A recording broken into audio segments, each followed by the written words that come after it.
atau Dia bab 21. Merahasiakan dari Siti. Mas, pikirkan lagi. Ujar Gigi yang tidak ingin pernikahan Siti dan Paijo hancur.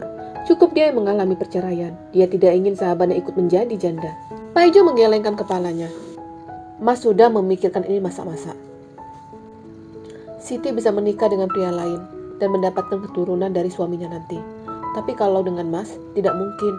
Waktu terus berputar dan rumah tangga kami akan selalu sama. Mungkin Mas dan Siti bisa melakukan adopsi.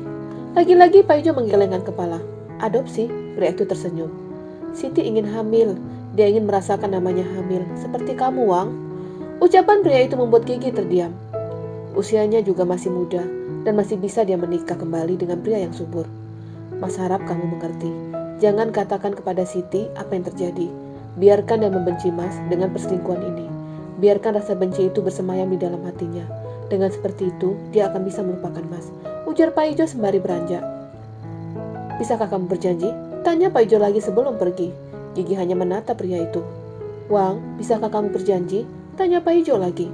Gigi menggelengkan kepalanya. Wang, bantu Mas. Biarkan Siti bahagia dengan keinginannya. Mas tidak bisa memberikan kebahagiaan untuknya. Aku tidak bisa, Mas. Aku tidak bisa berbohong. Siti sedang terluka dan aku harus mendukung perceraian kalian. Itu tidak mungkin. Kalian adalah panutanku, sahut Gigi sedih.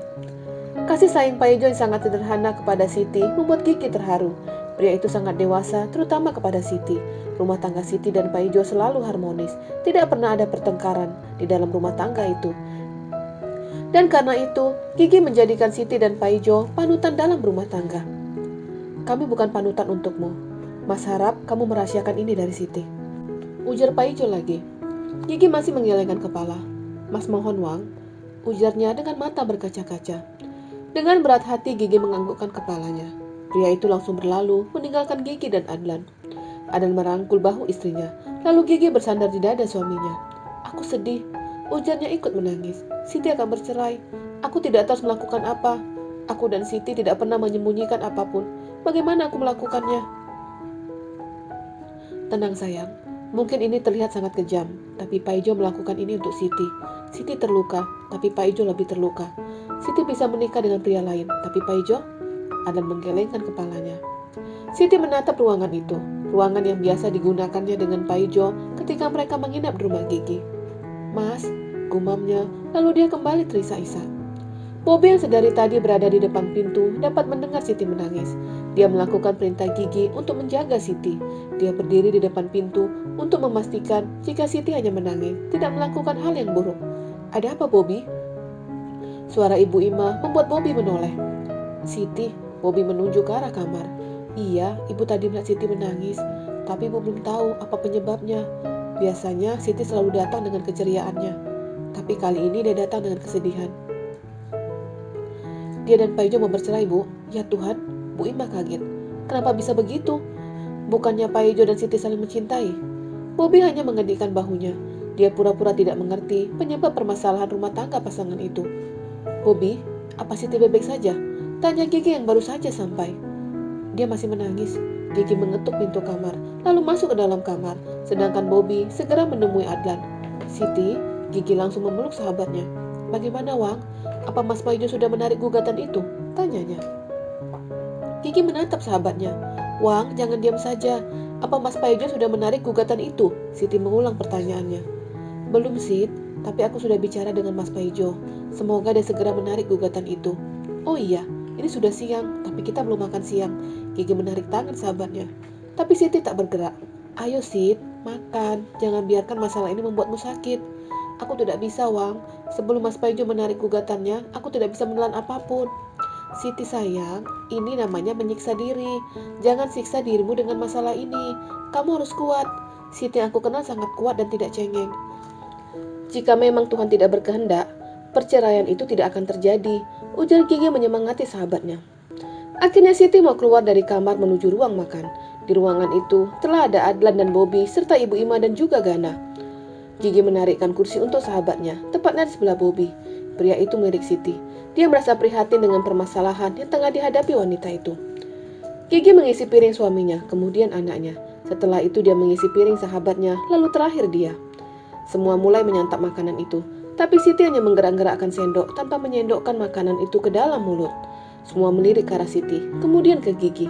Wanita itu menggerakkan kepalanya, memberi isyarat agar yang lain tetap melanjutkan makan.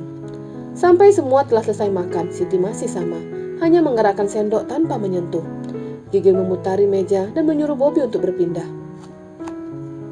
Ayo makan, Gigi menyendokkan makanan ke mulut sahabatnya. Siti menatap Gigi, kemudian air matanya kembali menetes.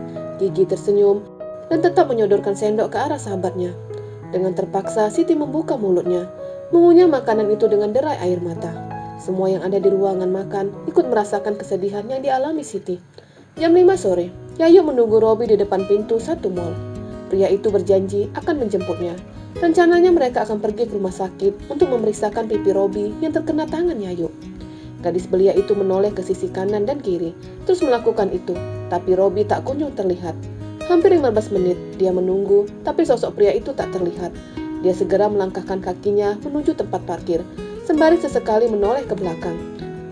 Karena sosok itu tidak terlihat, Yayu mempercepat langkahnya dan langsung menyeberang bersama dengan yang lain. Dari jauh, Chef Robby dapat melihat Yayu yang sedang menunggu di halte. Pria itu segera memutar arah menuju halte. Dan belum mobilnya sampai, Yayu telah naik ke dalam bus. Dia membunyikan klakson mobil, berharap Yayu melihatnya, yang kebetulan ada di belakang bus. Sampai bus itu jalan, Yayu tidak melihatnya. Chef Robby segera melajukan mobilnya lebih dulu, dan berhenti beberapa meter dari bus yang dinaiki Yayu. Dia sengaja memberhentikan mobilnya di tengah-tengah, agar bus itu berhenti. Bukan hanya bus yang berhenti, mobil yang lain ikut berhenti. "Ada apa, Pak?" tanya penumpang kepada sopir bus. "Nggak tahu, ada mobil berhenti," sahut Pak sopir, lalu melihat seseorang turun dari mobil dan berjalan ke arah bus. "Woi!" teriak pengendara yang lain. "Maaf," ujar Chef Robby dan tetap berjalan ke arah bus. Dia mengetuk pintu bus. Pintu terbuka, lalu dia masuk ke dalam bus. "Ada apa?" tanya sopir bus. "Saya mau membawa tunangan saya," sahut Robby sembari menunjuk ke arah Yayu. Gadis belia itu tidak menyadari jika ada Robby di dalam bus. Pada saat itu, dia sedang memejamkan mata. "Dek, itu," seorang ibu yang kebetulan duduk di samping Yayu menyenggol bahu gadis belia itu. Yayu membuka matanya dan melihat ada Chef Robby sedang berdiri di sampingnya. "Chef?" Yayu bingung. Dia menoleh ke samping serta ke semua penumpang yang sedang menatap ke arah mereka. "Mobilku ada di sana. Ayo." "Aku naik bus saja," tolaknya. "Ayo yuk," ajak Chef Robby lagi. "Mbak, cepat, kami mau pulang juga," tegur penumpang yang lain. Terdengarlah suara klakson dari beberapa mobil, membuat Yayu langsung berdiri dan menoleh ke belakang dan ke depan. "Apa yang terjadi?" tanyanya bingung sembari tetap melangkahkan kakinya keluar dari mobil.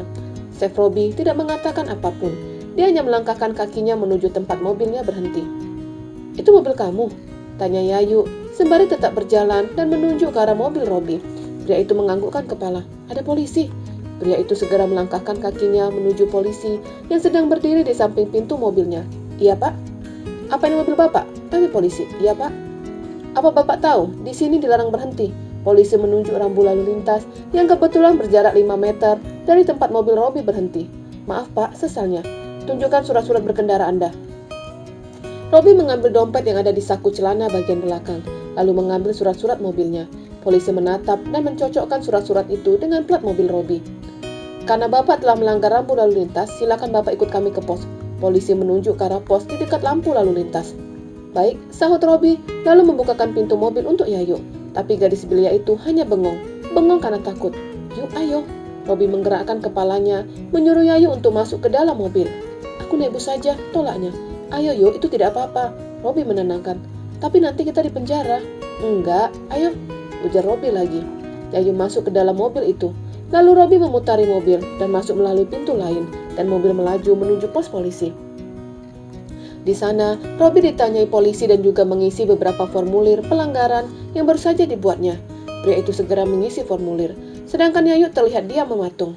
Dia benar-benar takut berhubungan dengan polisi, apalagi Robby telah melakukan pelanggaran yang menurutnya akan dipenjara. Tapi kenyataannya tidak. Setelah menulis beberapa formulir, dia menyalami bapak polisi yang bertugas di pos dan segera berlalu bersama dengan Yayu. "Apa kita tidak dipenjara?" tanya Yayu sembari menatap ke arah pos polisi.